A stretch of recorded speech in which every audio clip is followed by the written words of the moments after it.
He disappeared 3 weeks ago and I don't know if he's alive. We lived together for 11 years, from when I was 7 until I turned 18. I loved him. Sometimes I hated him.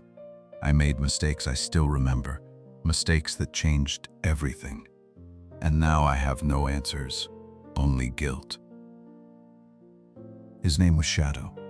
My mom brought him home in 2013 when I was in 2nd grade, this tiny orange kitten that fit in my hands. For the first few years he was perfect, sleeping at the foot of my bed every night, following me around our small apartment. I have this memory of being 9, lying on the floor reading, and he'd drape himself across my back like a warm blanket. That image is so clear it hurts. I was 10 when I made the mistake I can't forget. We'd moved to a new apartment with a 3rd-floor balcony, and Shadow loved sitting out there watching birds and people below. One morning before school, I let him out and forgot to close the screen door properly. Just forgot. Got distracted, left for school. When Mom came home for lunch, he was gone. We found him 3 hours later hiding under a car, terrified, with a gash on his leg that needed 12 stitches. The vet said he'd jumped or fallen, probably got attacked, barely made it back. Mom didn't yell. That almost made it worse. She just looked tired and said, "Accidents happen." But I saw it in her eyes. I'd hurt him through carelessness. He limped for weeks, and every time I saw him favor that leg, I felt sick. I thought the guilt would fade. It didn't. It just became background noise, this constant hum of knowing I'd failed him. He healed, mostly. The limp went away, but something changed. He started panicking around windows and doors, developed this obsessive grooming habit where he'd lick his injured leg until it was raw. The vet called it anxiety-related, prescribed medication that cost more than we could afford. Mom worked 2 jobs by then. I was 13 trying to help, and Shadow needed pills twice daily plus regular checkups, plus special food because the anxiety affected his stomach. I loved him, but I also started to resent him sometimes, in ways that made me hate myself. Resented that Mom looked exhausted all the time. Resented that we couldn't take vacations because we couldn't afford a pet sitter, and he couldn't be boarded because stress made him sick. Resented coming home to find he'd licked himself bloody again, and there was blood on my bed, on the carpet. Resented the medications and vet visits, and the way my mom's face would fall every time he had a bad day. By the time I was 15, Mom and I had the conversation I knew was coming. She sat me down at the kitchen table and said words I can still hear in her exact voice. "I can't do this anymore. I love him, but I can't." She wasn't crying, but looked like she might.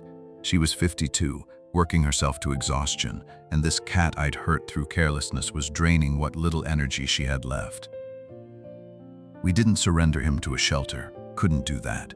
Instead, we found what felt like a compromise. My mom's sister lived in a small town 2 hours away, had a house with a yard, and agreed to take Shadow. Said he could live outside if he wanted, come inside when cold, and she'd make sure he was fed and safe. It felt like betrayal even as we did it.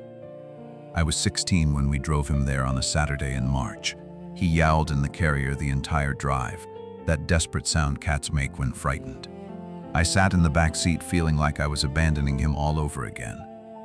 We let him out in my aunt's house and he immediately hid under the bed, wouldn't come out even when I called. We left after 2 hours. I cried the whole drive home. For a year and a half he lived there. We visited maybe once a month, and each time he seemed a little more feral, a little less like the cat I'd grown up with. My aunt said he was fine, spent most time outside, caught mice, seemed content enough. I wanted to believe we'd done the right thing, that he was happier with space and freedom than trapped in our apartment with his anxiety. Last July, I turned 18 and visited my aunt to celebrate. Shadow was there when I arrived, sitting on the porch, and for the first time in months, he walked up to me voluntarily. Let me scratch behind his ears the way he used to love. I sat with him for an hour and he purred, and I thought maybe we'd done okay after all. Maybe he'd forgiven me for the balcony and the move and all of it. That was the last time I saw him. 3 weeks ago, my aunt called. Shadow hadn't come home in 5 days. She'd asked neighbors, put up signs, walked the area calling for him. Nothing. In small towns, cats disappear sometimes. Coyotes, cars, people who don't like animals on their property. Or they just wander off and find new places. There's no way to know. I drove out last weekend, walked streets looking for orange fur I knew I wouldn't find. An older man 3 streets over said he thought he'd seen an orange cat a week ago but couldn't be sure. Maybe it was Shadow, maybe not. Maybe he's living in someone's barn now, or maybe he's been dead for 2 weeks. I don't know. I'll never know. The thing about this kind of loss is there's no closure, no moment where you get to say goodbye or understand what happened. He's just gone, and I'm left with 11 years of memories that feel both precious and contaminated by guilt. The good memories now come with the overlay of knowing I hurt him. The bad memories now come with knowing I didn't appreciate what time we had. People tell me it's not my fault, that we did the best we could. Maybe that's true. Maybe the decision to let him live with my aunt was an act of love rather than abandonment. Or maybe I'm just trying to make myself feel better about failures that started when I was 10 and didn't close a screen door properly. I don't know if he's alive. Don't know if he found a new home or if something terrible happened. Don't know if he spent his last moments scared and alone or went peacefully somewhere warm. Don't know if, in whatever way cats understand these things, he forgave me. 11 years together, and at the end, only questions. No answers. No closure. Just this absence that feels both enormous and ordinary, because this is what loss is. Not the dramatic goodbye, but the slow realization that someone who shaped your life is just gone, and you never got to tell them what they meant, or apologize properly, or make sure they knew they were loved despite everything.